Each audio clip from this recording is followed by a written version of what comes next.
Shamaya, you did it. STL Music. Welcome back to the show. Yo, listen up, we back in the game. Sweep the league, we got the flame. Motivated to the fullest every single day. We wake up, get it in every way. Rockin' the 222 in the global inspiration.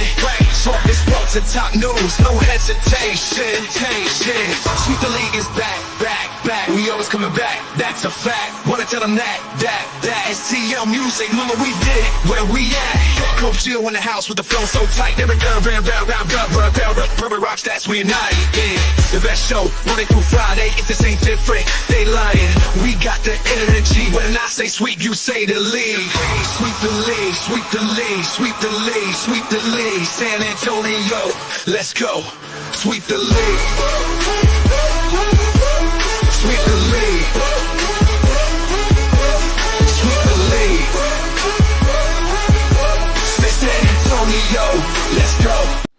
Hey, it's Rain Fernandez, and you're watching Sweep the League. Be sure to follow me on Instagram, Twitter, and TikTok, and Facebook at Rain Fernandez, R-A-Y-N-E, Fernandez. Hi, it's Sherilyn, and you're watching Sweep the League TV.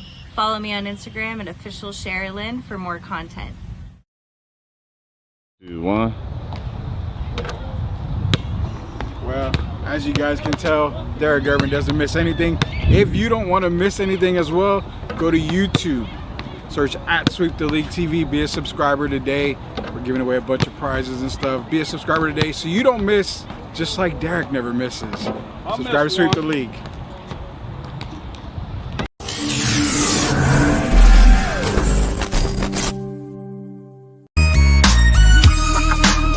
Hey, this is George Iceman Gervin, and you're listening to Sweep the League Radio.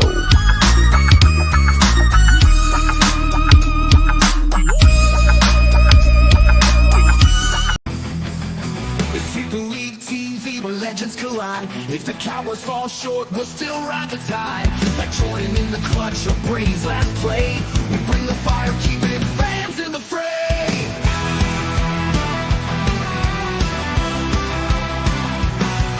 Coach Gio and Marie calling the shots with Derek Irvin straight Hall of Fame thoughts. So hit that subscribe, don't sit on the bench. Get in the game, every highlight's intense. The live stream's on till your friends don't delay. Like Kobe in the fourth, we're here to play. Sweep the League TV, where greatness resides. From the blogs at the drives till the horns on the rise. We're all in on sports, NBA, CFP, and more for fans. Live fans, it's the show you'll adore.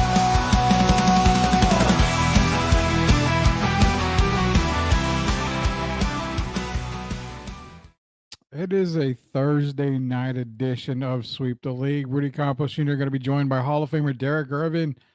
Happy New Year, guys. Wishing everybody a very, very happy New Year's from everybody here at Sweep the League to you out there.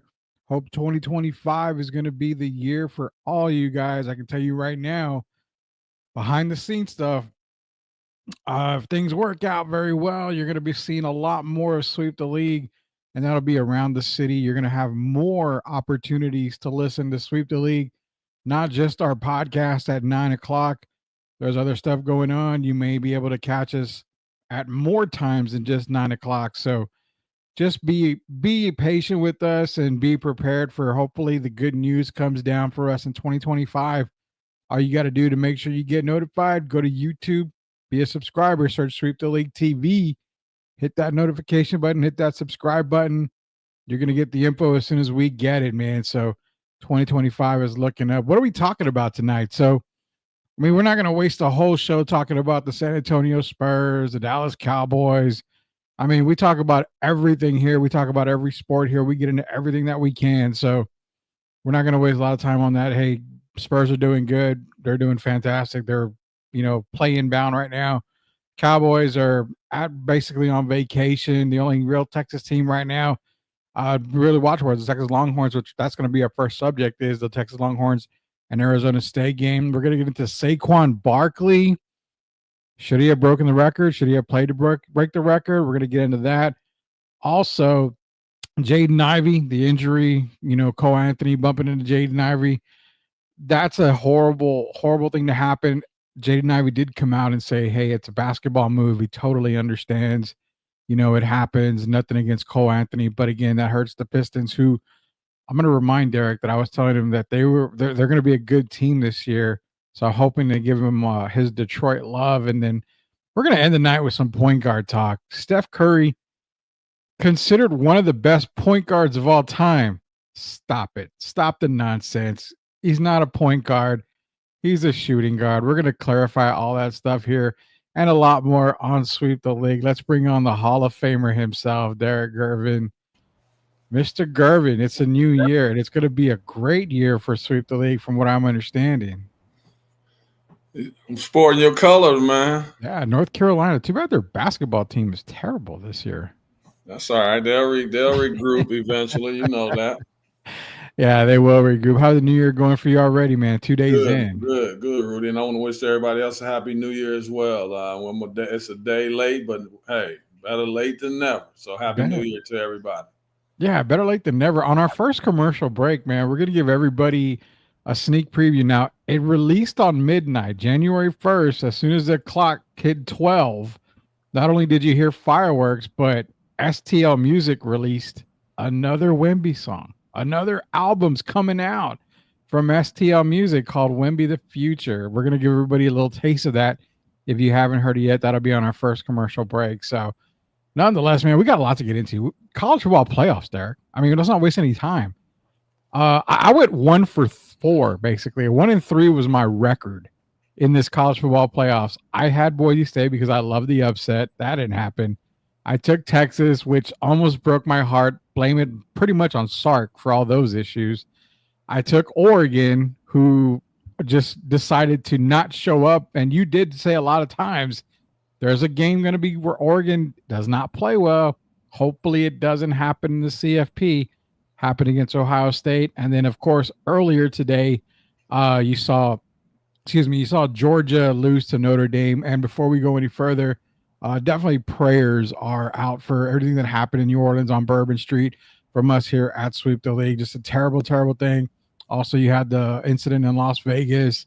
Just be safe out there, people. Just be safe, be alert, be aware of everything, know your surroundings. But again, big time prayers for everybody out there. But, Derek, as far as the CFP's going, I think I'm pretty shocked that Oregon looked bad. Knowing that Carson Beck didn't play, it doesn't surprise me that Notre Dame won. Texas had their pedal on the metal for 66 seconds, the very first 66 seconds of the game. And then Boise State, they got off to a little bit at the end. Genty was playing a little bit better as the game went on, but just overpowered by Penn State, man. Your preview and your thoughts on the overall CFP before we get into targeting. I thought it was good. A lot of people have been complaining now about they didn't like the seedings. And, we had Oregon number 1, I believe, number 2, Georgia, 3, Boise State, and then 4, Arizona State. And then you go from there. I believe Texas 5, then Penn State, and then Notre Dame and Ohio State, if I'm correct. Yeah. In that order, right? Yeah. Yeah, so it'd be Texas and Texas, Penn Ohio State, Notre Dame, Penn State. That'll be the bracket. No, I think they had Ohio State 8th. Ranking wise, they had Penn State 6th, and then they had Ohio State 8. But I thought overall, Rudy, it was good. We found out that Mr. Genty, I figured they were going to load the box up on him and kind of try to limit what he's did. And we saw that happen. And, of course, Texas, we'll get into it. That ended up being a barn burner. Looked like it was going to be over in the first half. And the other team continued to grind. Mr. Scatterboo and those guys continued to play well. And so overall, I think it was great. We know there's always going to be some concerns. Someone's going to complain about this could have been done better. The seeding has to change. Certain teams didn't belong in. Alabama belonged in. Ole Miss might have belonged in. South Carolina might have belonged in. We're going to hear that every year. But overall, I thought all the teams had a pretty good account of themselves, and I'm proud to see how it went. Yeah, so far so good. Now, before I go on, the little bit of preview that I've got, a little bit of reaction I've got, I got to make it very clear. I'm really tired of all the BS and all the people crying about the CFP and everything. You know what? It's the very first year. You and I knew the rules before the season started. We knew that 5 conference champions were going to get in. There was going to be some at-large bids, and then you had people complaining, well, Arizona State got to buy. Boise State got to buy. That needs to change. No, you knew the rules before and ahead of time. So why are you going to complain when these teams earned their right to get a buy? They played, they won the games, they followed the rules, and then they get bombarded with people saying they didn't deserve it. This is the reason why they don't deserve it. BS. They played the same style, the same game that everybody else played. They just came out on top. So everybody complaining about teams not in, and don't get me started on Alabama. Alabama proved why they shouldn't be in there. But notice they didn't complain about Oregon or Georgia. Exactly. They complained about Boise State and Arizona State. And if you look at it, how can you tell me Arizona? First of all, Boise State earned their ticket there. You had a guy that was second in the Heisman, could have easily been first. Should have been. And then you got Arizona State, who's played well, or one of the hottest teams going down the stretch. And if you see, they had a good account of themselves against Texas. So, a lot of people talk, they only want certain teams in there. And I disagree with that. Like everything has to be SEC or Big Ten. I don't believe in that. And I believe what makes it so interesting is having teams from these other conferences, teams that you didn't get to watch a lot during the season. You had like Mr. Scatterboo. Now you got a guy who everyone in the country knows who he is. I'm sure you saw Arch Manning go over there and give him his respect after the game. Oh, yeah, I did. Yeah, so those guys deserve to be there, man. It can't just be the teams you watch all year, the Kirby Smarts and those type of teams. It can't be the same Alabama every year. Give these guys a chance. And I thought they put up a really good account for themselves. They did a really good job. And shout out to Boise. Shout out to Arizona State. Shout out to everybody that made the top 12, for the CFP, man. So far, I get it. People are, SMU and Indiana. Who cares about that? They all deserve to be there. They got there. Just enjoy the ride right now. You got the last 4 teams. Are they the 4 top teams? I would say they're 4 of the absolute best teams in college football. I didn't believe much in Notre Dame. I personally didn't believe much in Penn State, but Derek, it's kind of funny. You, myself, Gio, all 3 of us at the beginning of the season, before kickoff, before the season was even thought of, we had 3 names on the hot seat. We had Sarkisian, we had Day, and we had Franklin. All 3 guys, we said they're on the hot seat. They can't win the big one. Look what he's doing. Sark can't win the big one either. He buckles. He almost lost it to ASU, but he passed it. He got in there. And then Franklin. Franklin always has the talented team, but he can't get any further than, a certain bowl game or whatever. It's crazy how all 3 guys have pretty much solidified their coaching resume for next year, their coaching spot for next year.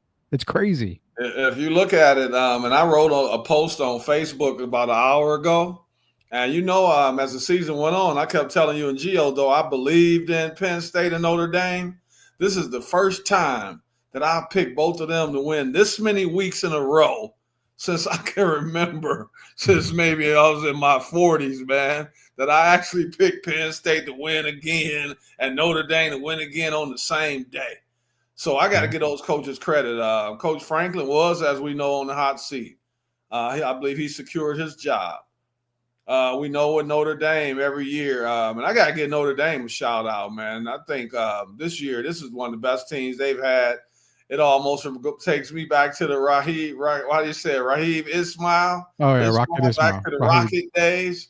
Yeah. So to see Notre Dame perform like they did, and then, I hate to give it up to Ohio State. I have to give Michigan some credit because I think my Wolverines winning the title last year and then beating Ohio State on the last game of this year, I Very think good that stuff. kind of lit a fire under the Buckeye Nation. And if you look at it, they have more than secured Ryan Day's job. Hell, they might have to end up giving the man a raise if they win this championship. Right now, they look like the best team. Yeah, they do. They really do. And out of the 4 teams, I picked Texas, and you picked Texas to win national championship. They're still in, but this Ohio State game, I still feel 100%, Derek, that the national title winner is going to be either Texas or Ohio State. I think it's one of those 2 teams. No disrespect to Penn State. I've been disrespecting Penn State all year. No disrespect to Notre Dame. They've looked fantastic, but I think the 2 best teams, Texas being the most talented team on both sides of the ball, I think they would either win it, or Ohio State, who has so happened to get extremely hot at the right time. And that's so very important. Talking to Derek Irvin, Hall of Famer, UTSA Hall of Famer, Rudy Campos. Be sure to go to YouTube, search Sweep the League TV, be a subscriber. That way you can talk to us about CFP and everything else that's coming up here. We're going to get our CFP picks probably next week is where we're going to do our final 4 picks for CFP. But one thing on the controversy side. So we're going to talk targeting because the Arizona State-Texas game didn't go through, even though it was probably the best game of the 4, it didn't come through without any controversy. It ended up the best of the 4. Yeah, it was the best of the 4. First, yeah. You're talking about controversy on both sides of the ball. I felt that, there was targeting on both sides. We've actually got a clip for both of them here. But before we get to the clips, Dan, I can't remember the guy's name, the coach for ASU, basically made. Oh, for Arizona State, yeah. For ASU, for Arizona State. He came out in a press conference, was talking about it. Let's listen to him here real quick. There's a lot of things that I got to do better to help our guys to win football game. That's one of the many things. As I reflect, I got to be better because our guys played good enough to win. Our guys battled good enough to win. And, this game's 100% on me. And in terms of the targeting, I want to be honest, I don't know what targeting is. We lost one of our best players in the first half for targeting. And I just don't know. I just don't know what it is. So I don't want to comment on something that I have to get a better grasp of what it is, just because it's so, I just don't quite understand it. I do just want to protect the players, though. So whatever rules are put in place to protect the players, I'm all about. Yeah, so the targeting rules, again, it's so tough to call. But before we go into it, this is the Arizona State hit on the Longhorn. And right after that, I'm going to play the Longhorn hit on an Arizona State player. So here we go, the first ASU thing. Every bit of it is intercepted.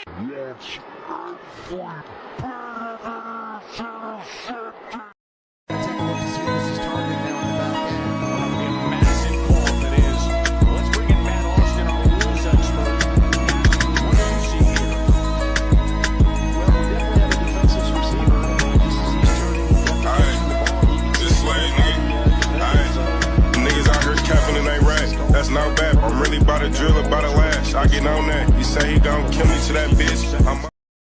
So both hits. Now, if you go through targeting, it's making contact helmet to helmet. It's leading with the crown of the helmet. You go all the way down to defenseless receiver. Both calls could have been targeting. Now, when the Arizona State University kid hit, I believe it was Bond, if I'm not mistaken. It was with the shoulder, but again, you can point the finger to a defenseless receiver. They did get the interception, but he made contact, and that was a defenseless receiver. It was pretty much close. It was basically to the head, so that could have been targeting. I'm okay with him not calling it. Now, when the opposite happened, I look at that. When the Longhorn player made contact with Arizona State player, it was helmet to helmet, but it was everything else fell in line to being a football play. He didn't launch himself. There was no using of the crown of the helmet. There was no malicious intent to hurt the player. I mean, he wrapped him up, and it just so happened that they made contact helmet to helmet. The targeting rule is so, man, it's such like a thin paper that you can go either way. Would I have been mad if targeting was called on both sides of the ball for that? No, I wouldn't have been mad at all because it's kind of a bang bang play. But replay shows that pretty much both of those plays don't meet the requirements of targeting. But for you, how do you feel on this? Because for me personally, I'm glad they didn't make the call. Those were two big calls made, and I'm glad they didn't make the call. Well, for me on that last one with a minute 15 left, if you go by the rule and actually read the rule is not talking about helmet. The crown of the helmet. It's saying the head-to-head contact, helmet to helmet. And if you go by the rule of law, if you actually read the book and go by it, it was targeting. So I can't see it any other way, man. I mean, it's the only reason I'm gonna be honest about it. The reason I don't think if this was reversed, and that's Texas not delivering the blow, I believe they make the call.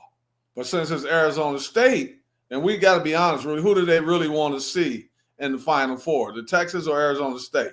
Texas sells tickets, Ben. So Texas sells the tickets. I hate to see the game like that, but the reason I'm not going to make a big deal about the helmet to helmet is because Arizona State had other chances. And then you got them on a 4th and 13, I believe. And you cannot let the guy get behind you. And what happens? Quinn McEwers goes back in the pocket. Nobody's back there defensively. Yeah. You give up a touchdown on 4th and 13. So I also have to factor that in. I'm not going to use the helmet to helmet as an excuse. Arizona State had opportunities, missed field goal. Then Texas missed the field goal. Arizona State had another chance. They didn't capitalize in the crucial moments, and they paid for it. So I'm not going to even blame the referees for not making the helmet to helmet. They still had chances to win the game.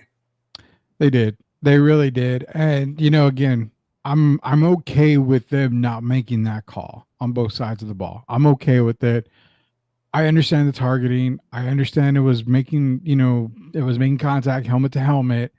I totally get that. Even, with the ASU player getting on the ball. Rudy, I'm not to cut you off, but it was a football play. There was no bad ill on him. No, it was not intentional at all.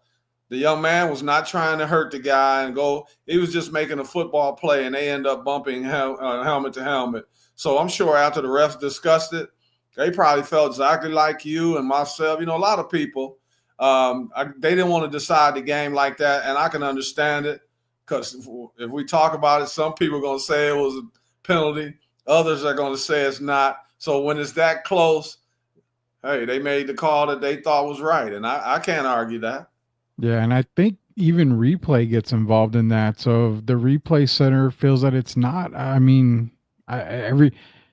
it's so difficult because if you go to targeting, then the chances of you losing a player are damn near 100% because you get thrown out of the game. And in a crucial game like this, you don't want to see players get thrown out of a game, for a call that can go either way. And I think the targeting rule is fine. I get player safety, man. You've got to protect the players.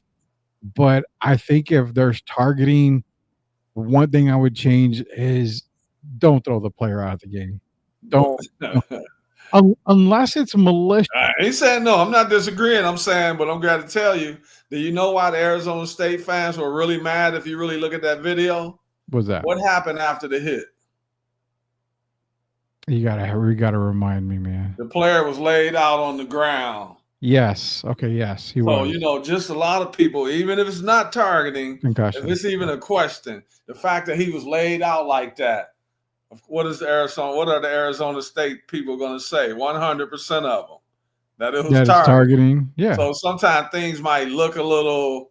You really look at it and you be like, man, especially if you're for that team, there's no question that was 100% targeting.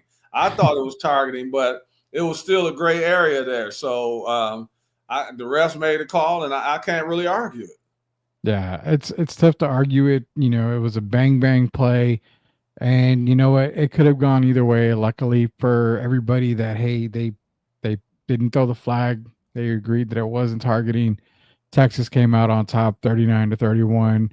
Last part of the game, man. This was a pretty cool video when I saw this right here. Cam, there were reports that you good were thing is it kept ill on our the picks. sideline during the game. Could you give us an idea of what you were going through and how much that impacted you at all in the game? Yeah, I mean, I threw up. I threw up. I drank too much water too fast, and I was kind of feeling sloshy, and then felt better after. So You can rally. you know, I was 26 years, we've never had a puke award. But no, this is in 26 years, we've never had to be able to do this. And with about 7 minutes left, the media voted Scat as the MVP. And so the offensive MVP of the Chick-fil-A Peach Bowl. Scat, congratulations. Yeah, so a very Jerry West moment there, as Cam Scatterbo on a losing ASU squad becomes the MVP of the game. And there's no doubt about it. The kid played with every ounce of his heart in that game. I think for a while there, he actually had more total yards than the Longhorns offense. Yeah. I mean, you can't give the MVP award to anybody else. But when you talk, you better back it up. And he did some talking during the week. Mm-hmm. He said there was no one that could stop him. And if you remember, he started off kind of sluggish in the first half. They were loading the box up on him. But I got Rudy, the young man, this is what it's about. He raised his draft stock. Oh, yeah. And I mean, what did he do? He passed for a touchdown. He ran for 2. He ran for 2 touchdowns. So he pretty much was almost a one-man team. If you look at it, he kind of reminded me a little bit of Saquon with some of the things he was doing. And for him, I can't even argue him getting the player of the game, man. The guy played, what did he end up with, like 280-some yards total? I think it was total, yeah, right around there. Oh, yeah. And I mean, without him, you take him off that team, they get blown off the field. So I have to give him credit. I know he got upset at one point on the sidelines. He was upset with the blockers in the first half, but he continued to grind, and I was glad to see him make a name for himself. It was a coming out party. Definitely. We had actually an NFL scout come out here recently today and basically, I mean, kind of, saying what a lot of people have been saying, not sure where he goes in the NFL, but the dude's going to be a beast basically in the NFL. He's got a skill that translates to the pro level. He's hard to bring down. He's a very hard person to bring down. That is pure will. That is pure heart. Is he even taller? Is he even taller than what's the kid at the Cowboys? Is it Vaughn? Oh, Deuce Vaughn. Is it Deuce Vaughn? Yeah. He's not much taller than him. And the reason I say that is because I watched after the game when they all went and hugged him. And you see these big old lumberjack, 300-pound guys from the Longhorns. And then when Arch Manning walked over there, I know Arch is about 6'4" or whatever. Yeah. Arch looked like Wembanyama standing next to that guy, man. So, sometimes big things come in small packages. And the guy, when I saw his size, man, it didn't look like that during the game. He's a really short guy, but, man, is that guy tough. And he put it all on the line. So I got to give him a shout out. He put it all on the line, 100%. Yeah, going into the draft, I actually have him at a 3rd-round grade, but I think you can maybe put him as high as a 2nd-round grade. I really feel, and I'm not going to back down from it, I really feel that this is a guy that the Cowboys need to have circled on their list right now. If you can get him in the 3rd round, that is 100% perfect move for the Cowboys.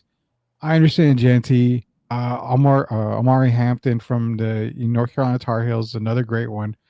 But Scatterbo is probably the one back that I can definitely see. Now, doesn't have to be a Mike McCarthy system.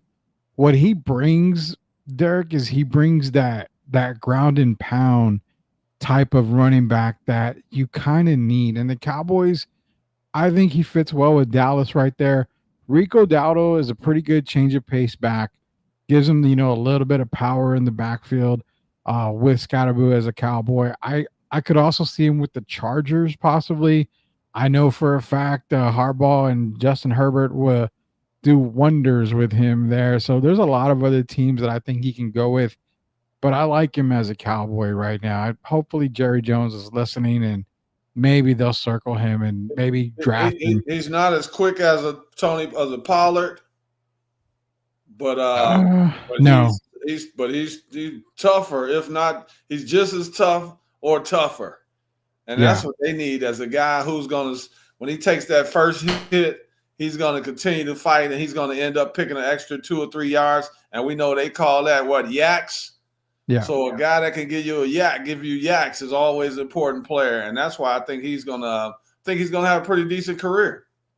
Yeah. And it's funny because I got asked, for a comparison, and it's hard for me to compare because he's built and he's bulky and he's tough to get to tackle, similar to what Jerome Bettis was, but he's very quick. He's quicker than Jerome Bettis. Outside of that, I mean, when you say tough to tackle, who are we talking about who was tough to tackle? I mentioned Jerome Bettis, Jim Brown, Earl Campbell. You know what? Christian Okoye. Okoye is a good one. Earl Campbell might be I think I could put the ceiling at about Okoye and Campbell. Marshawn Lynch.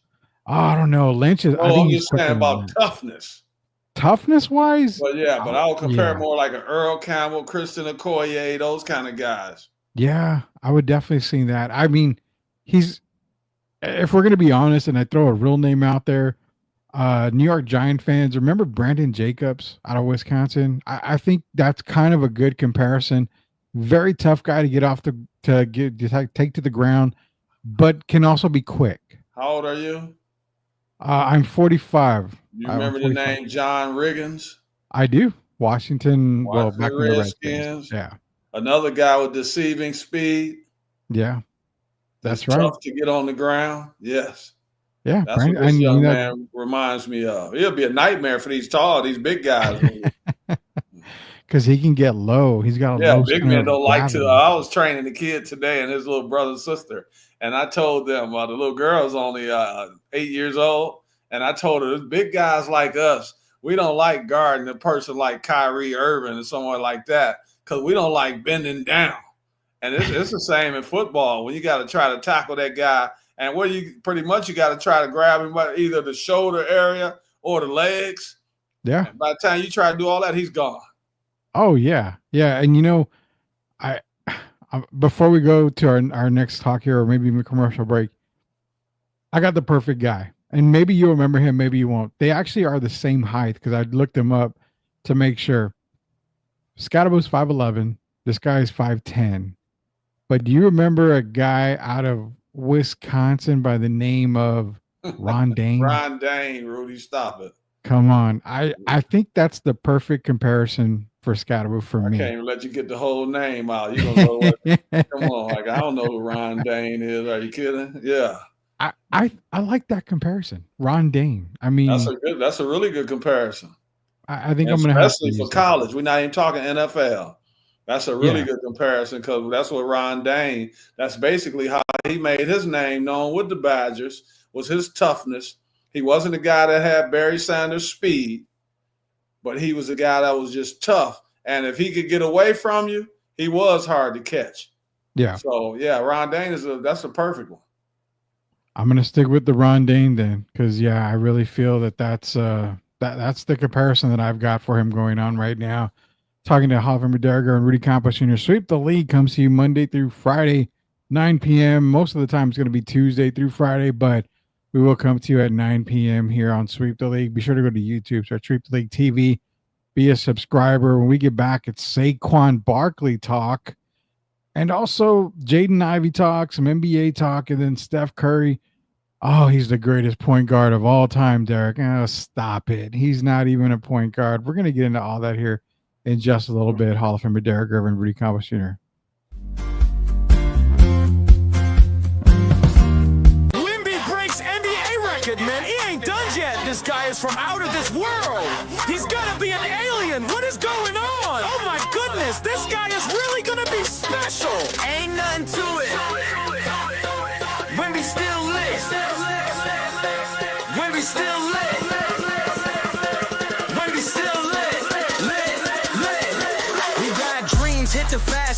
took the stairs, real pain, no fear. We steady making it clear.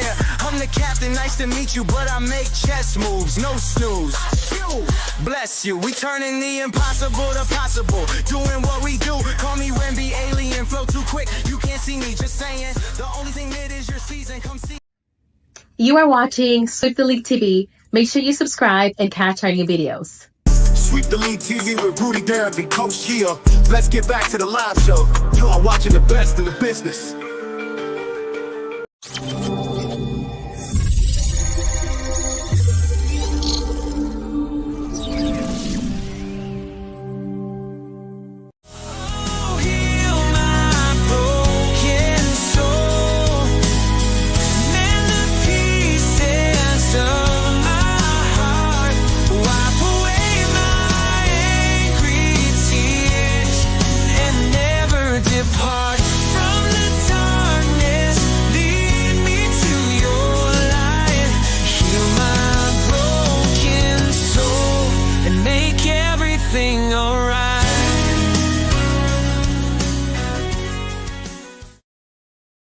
All right, welcome back to Sweep the League. Rudy Campos Jr., Hall of Famer Derek Irvin. That was Broken Soul. STL Music is coming out in 2025. A whole new album has been released. Nice. Also, the fact of Wemby the Future, that song is released right now. You can go catch them wherever you can get music. Spotify, Apple Music, SoundCloud, anywhere music available. Can definitely get that music available here for you in just a second here. We're going to get into some Saquon talk here in just a little bit. Also some Jaden Ivey talk, as well as some Steph Curry talk. But before we do, I need to take a quick commercial break again. I apologize, you guys. I had something that just came up. Let me go take a look real quick. We'll be right back in 1 minute, guys. Are you looking for a contracting company that gets the job done right the first time? Look no further than MCS General Contracting. MCS specializes in top quality concrete work, including patios, driveways, foundations, and swimming pools. The team of experts are dedicated to delivering exceptional results and unparalleled customer satisfaction. At MCS General Contracting, they're not just hardworking, they're local. Based in San Antonio, they are committed to building relationships and trust within the community. That's why MCS guarantees your satisfaction. They pride themselves on getting the job done right the first time, every time. So why wait? Contract MCS General Contracting today to schedule your project and experience the difference for yourself. MCS General Contracting, building a better San Antonio, one project at a time. Proud sponsors of Sweep the League. All right, welcome back to Sweep the League. Apologize for that. I had something to take care of. It was kind of crazy right here. But no, everything's fine right now. So appreciate you guys on that commercial break. We're getting back here to some NFL talk. Jaden Ivey talk, Detroit Pistons, that injury right there, and also some Steph Curry talk as we're talking everything and anything NFL and NBA. So biggest news coming out this week. Now, they've got the power rankings, which normally we do on Wednesdays, Derek, but tomorrow we're going to do our power rankings for the NFL. The final power rankings for the season. PFT, Pro Football Talk, released them. We're going to do that tomorrow. But biggest news this week, you've got Saquon Barkley has the opportunity to break Eric Dickerson's record, which LaShawn McCoy came out and basically was like, you should break the record. You know, records are meant to be broken, yada, yada, yada. Eric Dickerson basically was like, well, he likes his record. He wants his record to stand. Like you said, if you want a record to be broken, that's because you don't have a record. Those are Eric Dickerson's words. He also understands that it took OJ, 14 games to hold the record, where it took Eric Dickerson an extra game. Sean McCoy is saying, hey, you know what? If it takes Saquon 17 games, who cares? It takes 17 games. But records are meant to be broken. So in all this record talk, man, we finally got a response from Saquon. Here's his response, and then we're going to get your reaction to it. He asked me if I wanted to play, if I want to go for it. I said on Sunday, I probably didn't care too much for it. When I slept on it, I was like, there's an opportunity to implement my name in football history. May never get another opportunity like that again. So I'm down, but at the end of the day, like, I don't care for putting the team at risk. And he's the head coach for a reason. He makes those decisions, and whatever decision he wanted to make, I let him know, if you want me to play, I'm going to go out there and make sure I get it. And if we don't, I'm okay with that too. The most important thing is winning football games, and we're in the playoffs. So I got a bigger goal in mind anyway. So I can't sit here and feel like it doesn't mean anything to Saquon. I can tell in his voice he wants to play. He wants to get the record. It may not be every season he has a chance to get this record. It could be the only opportunity he ever has. But on the other side of the spectrum, this could be maybe his only opportunity to get a Super Bowl win. So do personal records mean more than Super Bowl wins? No, obviously not. Shouldn't. I mean, the Super Bowl is the ultimate prize in the NFL. But, I mean, does it feel any type of heartfelt moment for him knowing that, you know, Sirianni's going to sit him and he has to agree with? Now, I use the word has to. He's not going to go against his coach. So he has to sit out. But deep down, you know, the kid really wanted to have that record. Well, I know deep down his family wants him to have it. They're the ones that was in his ear the most, and he did bring up his family. Yeah. And I can understand it. I'm not going to say what reasons, maybe, I don't know if it's monetary, whatever it may be, but it is part of your legacy. And I can understand him wanting to get it, especially against the Giants. A lot of people think the Giants just kicked him aside. Now, I don't agree with that, because if you look at it last year, I think people forget the Giants weren't going anywhere. They were 6-11 with him. Yeah. So they didn't want to pay the big bucks, and I can understand that.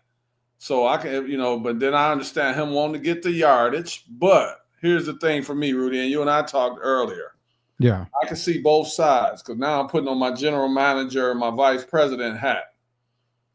I want him healthy for the playoffs, because this might be the best opportunity. Even the year they won a few years ago, I think they have a better team now. And so I think they have a really good chance to win as long as Saquon Barkley is healthy. And the reason I say that is, say they play him, Rudy, but all the other starters, or majority of the other starters, don't play, right? Yeah. So now you got him running, but who do you have on the field with him? The backups. Yeah. Do you want to take a chance to get him hurt playing with guys that he's not familiar playing with all season? And then now he gets banged up, and then he can't give you everything he's got come to playoff time. So that's what I thought about. But on his side, I mean, this might be a once-in-a-lifetime opportunity. And people say it's all about team. It is. But it's just like myself, and we got to be straight. When I went into the UTSA Hall of Fame, who did I go in with? I went in by myself. Yeah. So that's my legacy. When I got my jersey retired, as you know, it's still myself and just Devin Brown. Yeah. So those two names, everybody go to UTSA in the sports department know Derek Gervin and Devin Brown. So whether we won championships or not, our legacy is still secure at UTSA.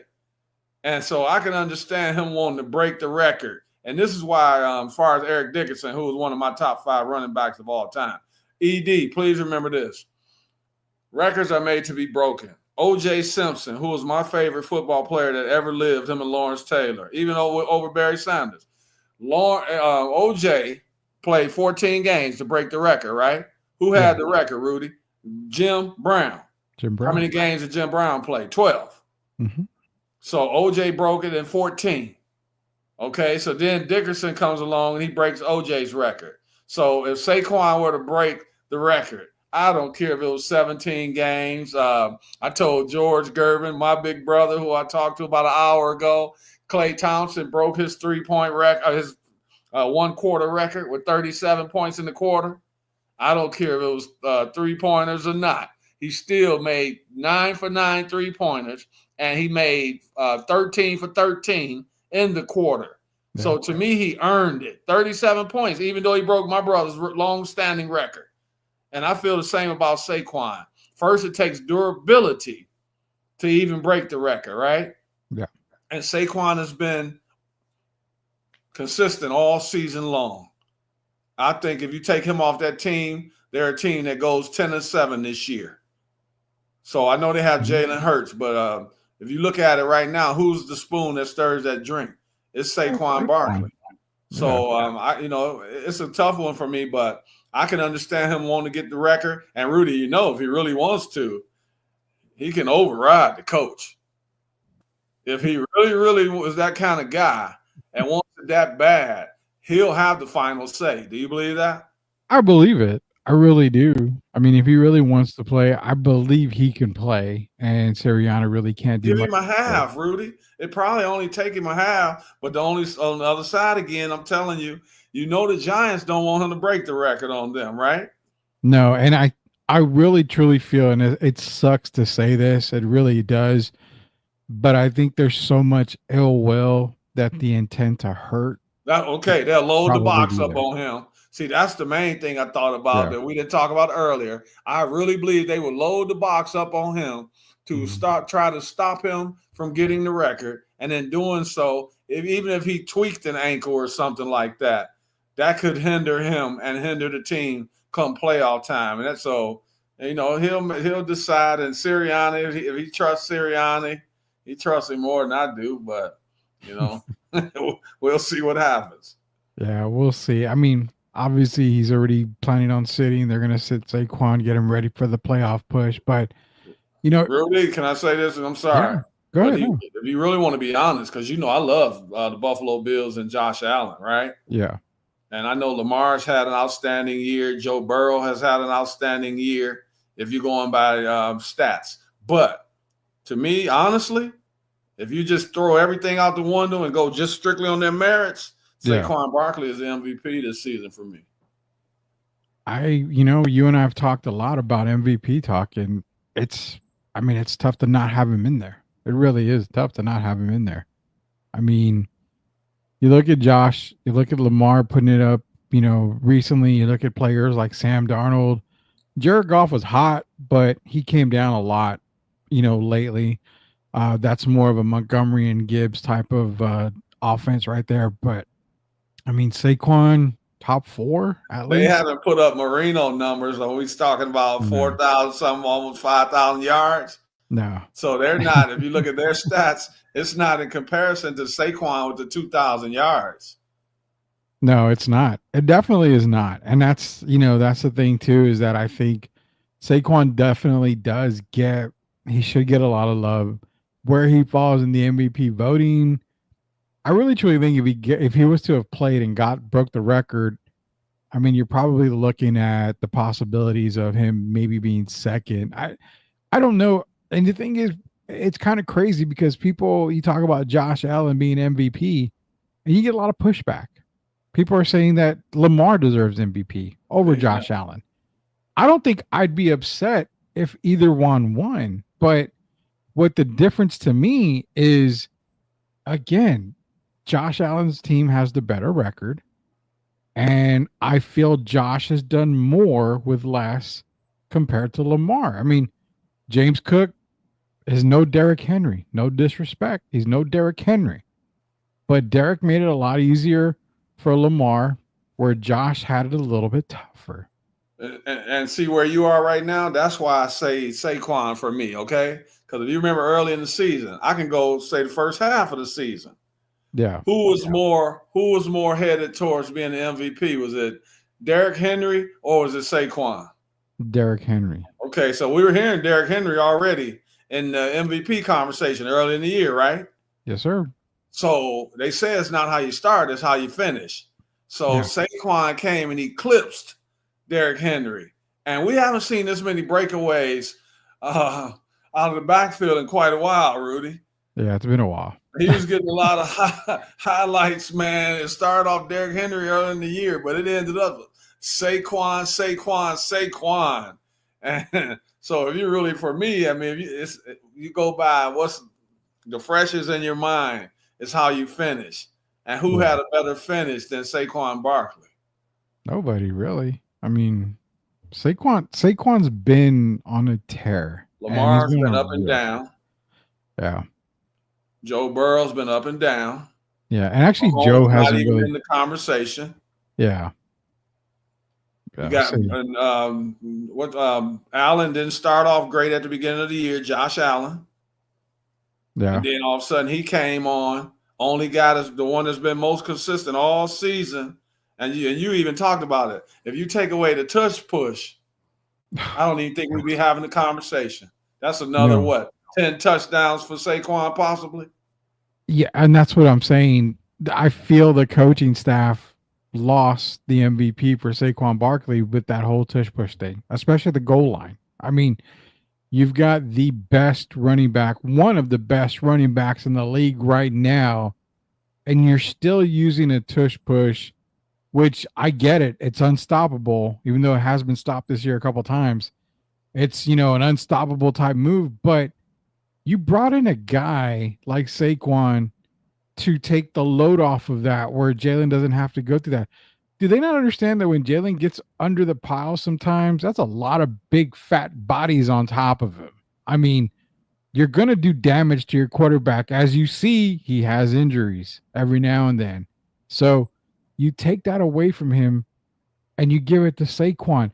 If they give Saquon those goal line opportunities, I'm not even talking to you about who MVP is. The vote's already in. The trophy's already been engraved. It belongs to Saquon.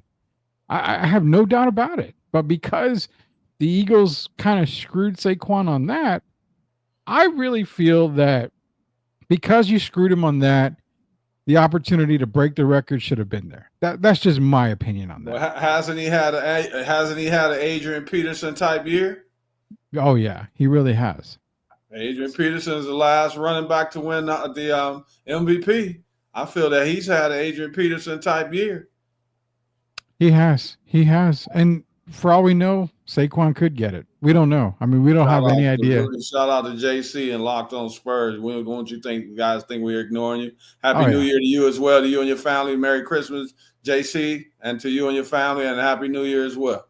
Thank you. Yeah, definitely Happy New Year and a very Merry Christmas, JC. JC, actually, I think JC might be out there this weekend in shirts if he's in town. So if he is, you'll probably catch Derek and I on Sunday. Hopefully we'll be out there Sunday more than anything. So I know he's been trying to get in contact with you. He's got a couple of Derek and rookie cards that I think he wants signed. So definitely if he catches us out there at the Shirts basketball show. So shout out to there and Locked On Spurs. Finally getting on here, fellas. It's been a long day. It's been a very long day for sure. We got a question. Who is a clear projected Super Bowl winner? Is it Detroit? Now, Derek and I had Detroit as the Super Bowl winner beginning of the season, and it's looking good so far up until every time Derek and I blinked our eyes, Detroit got another injury.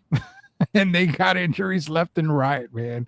So the clear-cut Super Bowl winner, I'm going to say right now, it's still Detroit for me, vaguely, but it's still Detroit. Honestly, I don't know, man, because I like Buffalo, but if it's not Detroit, well, if it's not Detroit, I almost have to go with probably Philadelphia. I hate to say it, but I think the Eagles might be the third choice for me. I don't have a clear cut. If it come down to Mahomes and Jalen Hurts and the big one, I would have to take Mahomes. But we have to see how this game goes on Sunday because the Lions are supposedly getting one of their linebackers coming back. Oh, yeah, Alex Hutchinson, though, so we'll see. Yeah. And then they still they haven't put Montgomery on the injured reserve, but as we know, he's out. So it's going to be hard, Rudy. And I told you, me being a Detroiter, native Detroiter, what I'm not happy about is what I'm seeing defensively. Yeah, we give up a lot of big plays in the passing game, and that bothers me. Even the game we won last week, 40-34. Yeah, we gave up a lot of yardage, and that kind of scares me when we talk about going to the playoffs because in the play, every play matters, and we do put up a lot of points. But I'm looking at the other side. If we were to be out of sync one game offensively, how do we keep it going? Because the defense has been struggling. So right now, I don't see a clear-cut favorite, but for me, it would be still. I got Buffalo up there. It's 4 teams between, of course. You got Buffalo, you got Detroit, you got the Eagles, and you got the Chiefs. Yeah, and I gotta apologize, man. I've been bad mouthing the Chiefs all year, but the last couple of games, they've looked like the dominant team that they've been pretty much all year. So I think you're right. You're right on the top 4 going into the playoffs. Those are the 4 teams I would have circled, but I will say it's super hard to sleep on the Minnesota Vikings. I know where you're going, sir. I told you, Sam Darnold. If Sam Darnold's not in the top 4 MVP voting, something's wrong. I don't care about they can talk about Lamar, who's great, Joe Burrow and all those guys. I'm kind of offended because they're talking about Joe Burrow, whose team is 8-8. Yeah. Over Sam Darnold. I'm not going for that. Stats or no stats. Sam Darnold has been a key cog in that team. And as we saw, they basically anointed him in the locker room. Did you see that? Yeah. When they picked him up on their shoulders. Yep. So that means the team believes in you, man. When he got in that locker room, they were all over Sam Darnold. So, yeah, I can't count the Vikings out. I'm hoping I can count them out this Sunday, but it's going to be tough, man. They've been rolling this year. You know, it's crazy because just an off-topic talk when it comes to Sam Darnold, the talks are that Minnesota's might be shopping J.J. McCarthy, knowing that they want to keep Sam Darnold for the long term. It would be fair to shop J.J. McCarthy. And it's kind of cool because I'm actually going to get into more NFL talk here on the Sweep Unplugged episode, kind of off the Sweep the League TV thing, because not only that, you have the Jets where Aaron Rodgers is pretty much – the Jets have said they're not bringing him back. And then Devontae Adams, who we said before the trade, don't go to the Jets because there's no guarantee that Rodgers will be there after the season. What happens there? They're going to look to move on from Devontae Adams as well. So it goes back to this. Everybody – not everybody, but a lot of people said I was idiotic for saying this, but I said circle one team in the offseason, the New York Jets. Why? Because if I'm the Jets, I'm calling Jacksonville for Trevor Lawrence. I've got, what I need. I need a veteran quarterback. I don't have time to bring in another new quarterback that's a young guy.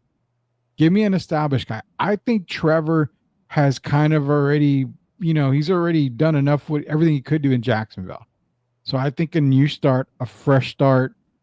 He's still got some in the tank. Obviously, he's still young. That's where I'm feeling the Jets may need to make that move to contact them. Hey, we want to get Trevor. Or there's a $90 million guy in Atlanta that's just on the bench. I mean, they could make a move for Kirk. They don't have to pay him very much. What about that guy in New England? Do you think they would give him up at this point in his career, or do they see stardom? Drake May? Yeah. Oh no. Drake May has solidified his spot. Stardom. Yeah, I see stardom.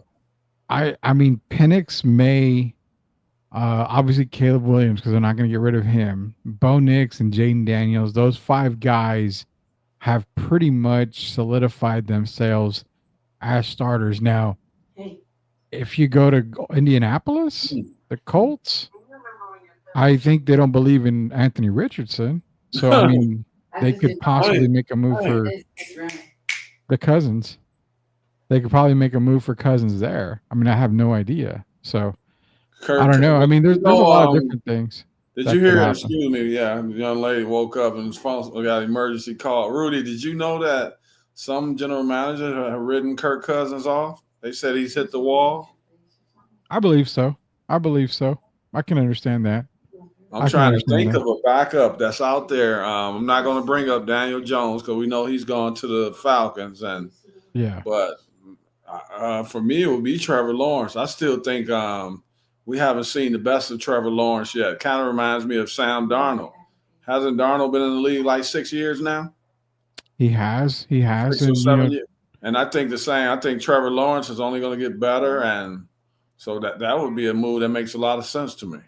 I think the Giants were a good pick, but right now the Giants and the Raiders are pretty much set on Shador and Cam Cam Ward. Well, I think the Jets. I think Trevor Lawrence of the Jets sounds, and who might be his coach? Isn't Rex Ryan supposedly going to be interviewing with the Jets? Yeah, Rex Ryan is, and actually they interviewed Louis Riddick for the GM job, which I'll be honest, Louis Riddick, I mean, that's a match made in heaven. That's a guy who can turn that team around in a matter of a year or two. Does he really want that job, though? Because we've been hearing his name now for about 2 or 3 years. Oh, yeah. And so I just question. I think he likes what he's doing now on the networks and stuff. And sometimes you have your hand in 3 or 4 different things as opposed to just one. Yeah. And so, but if Lewis were to come out and decide he wants to be in the office somewhere, I think he would be a fantastic addition to any team in the NFL. Yeah, I think so. I really do. And one last thing from Locked On, it says Mahomes being left the Pro Bowl roster. What do I think? To be real, Jeff, we've been saying this has been a horrible year for Patrick. He's not Pro Bowl caliber this year, so I have no arguments on that. I mean, Patrick Mahomes being left off, and that's so hard to say, Rudy. Man, Jeff, on that one, I'm torn because even if he's had so-called off year to what we're used to from Patrick Mahomes. Yeah. But it's not just the defense that got them to 15-1. He's still the guy when you need a first down. He's might be 3rd and 16. Who's the guy that might use those legs, and when he looks over the field, and then he has to get downfield and give you a 25-yard run. That is Patrick Mahomes. Yeah. So it's kind of, for me, weird that he didn't make the Pro Bowl roster just because of his name alone. I want to say he doesn't deserve it, but then again, I got to say the guy's won 3 out of 4 championships. So record-wise, I think they could have found a spot for him. Yeah, record-wise, he did deserve it. Hall of Famer Derek Irvin, Rudy Campos Jr. We're getting ready to close out the show here. We got a couple minutes left. Real quick, let's go over this Jaden Ivey injury. I've got it right here. Let's take a look at it. Jaden Ivey went for it. Blocked out from behind inadvertently by Cole Anthony, but Jaden Ivey's in a lot of pain.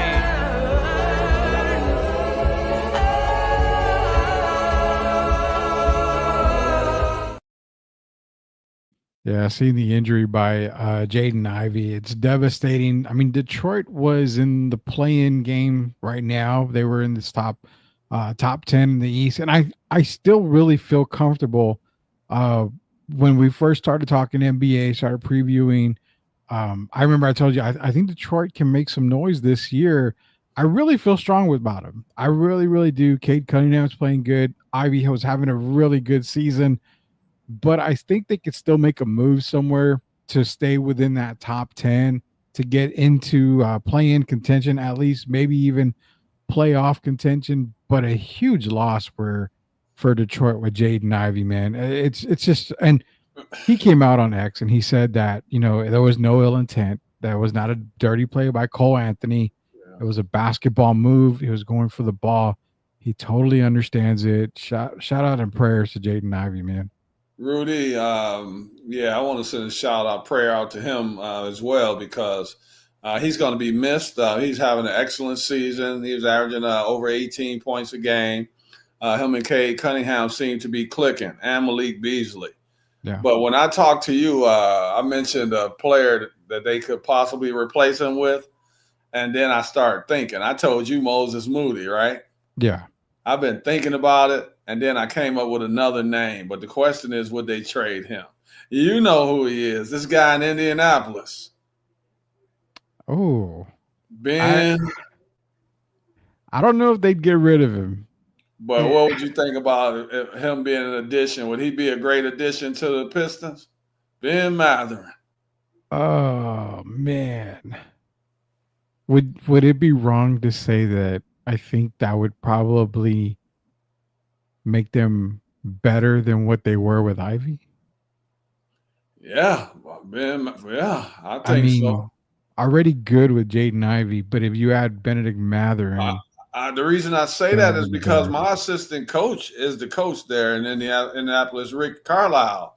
and they're not turning Ben loose as far as letting him play. It kind of reminds me of how they were doing Cam Thomas with the Nets. Yeah. Now they're letting him turn him loose somewhat, and then they pull him back again. They reel him back in. So now you got Cam Johnson and those guys are stepping up. They just brought in D'Angelo Russell. So I go to Indianapolis. They're not using Ben Mathurin to be the player that he could be. They're not letting him. Rick is not letting him be the guy that he could be. And it's not like anyone is fearing the Pacers. The Pacers have regressed, kind of like the Sacramento Kings. Yeah. We're not hearing about them. We watched them yesterday. I mean, last season they were scoring 140 points, and Tyrese Halliburton was playing on another level. This year he's tapered off. The team is tapered off. They haven't been the same team. And so I don't understand why they're holding on to Ben Mathurin if you're not going to play him. I think he has all-star potential, and I got to be honest. I would love to see him in the backcourt right now with Cade Cunningham. Yeah, you got to free Ben Mathurin big times. The kid is just way too talented, and I have no idea why Indiana doesn't use him. But goes to show, man, I didn't believe in the Pacers last year. I didn't believe in Halliburton's year last year. I said, I think you got to do it 2 years in a row. It's been a struggle for them. I don't know, man. Just I'm the type of guy where you got to do it more than one season to kind of convince me on He's stuff. too busy worried about hanging out, being in pictures with Caitlin Clark, instead of focusing on his game, man. And it bothers me. Miles Turner is still there, of course, Texas Longhorn. But to me, it's kind of like I don't think Siakam meshes with the team either. It's kind of like DeRozan in Sacramento. When they brought in Siakam, it doesn't seem like it's fitting well, and they're not turning Mathurin loose. They've got T.J. McConnell, and they got some guys, but I think Ben Mathurin, if you're not going to use him, and let him go somewhere else, and I would hope that other place would be the Detroit Pistons. Man, that would be a crazy move, because if you keep Mathurin, obviously with Cade Cunningham, and then you get a healthy Jaden Ivey back, that spells doom. You got Malik Beasley, who's playing the best he's played in his career. Yeah, holy cow. On that note, we're going to have to talk more about it tomorrow. We didn't get to our Steph point guard talk. We'll save that for tomorrow here on Sweep the League, as we're going to talk about the PFT rankings for NFL. The final Week 18 rankings are out. Who's going to be number one? Who's going to be at the bottom of the list? Also, we'll talk more CFP tomorrow. We'll get into some NBA talk. We'll talk about Steph Curry, because not only is he not a point guard, in our opinion, Derek, there's a lot of people, including myself, who feels he's not even generational. He's not a generational talent. And we're going to explain all that tomorrow when we come back for some more Sweep the League. So for Hall of Famer Derek Irvin, Rudy Campos Jr., until we sweep the league again tomorrow, we will see all you knuckleheads later. Happy New Year, everybody. Stay safe.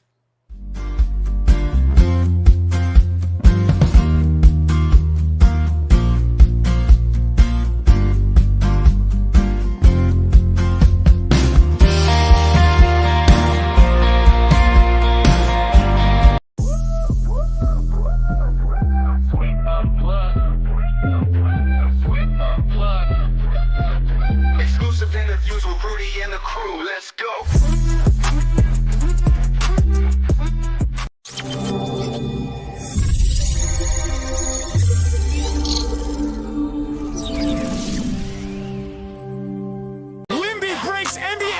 Man, he ain't done yet. This guy is from out of this world. He's gonna be an alien. What is going on? Oh my goodness, this guy is really gonna be special. Ain't nothing to it. When we still lit. When we still lit. When we still lit. Lit. We got dreams, hit the fast lane. Took the stairs, real pain, no fear. We steady making it clear. I'm the captain, nice to meet you, but I make chess moves, no snooze. Bless you, we turning the impossible to possible. Doing what we do, call me Wemby, alien, flow too quick. You can't see me, just saying. The only thing lit is your season, come see me, trust me, we too lit, you see.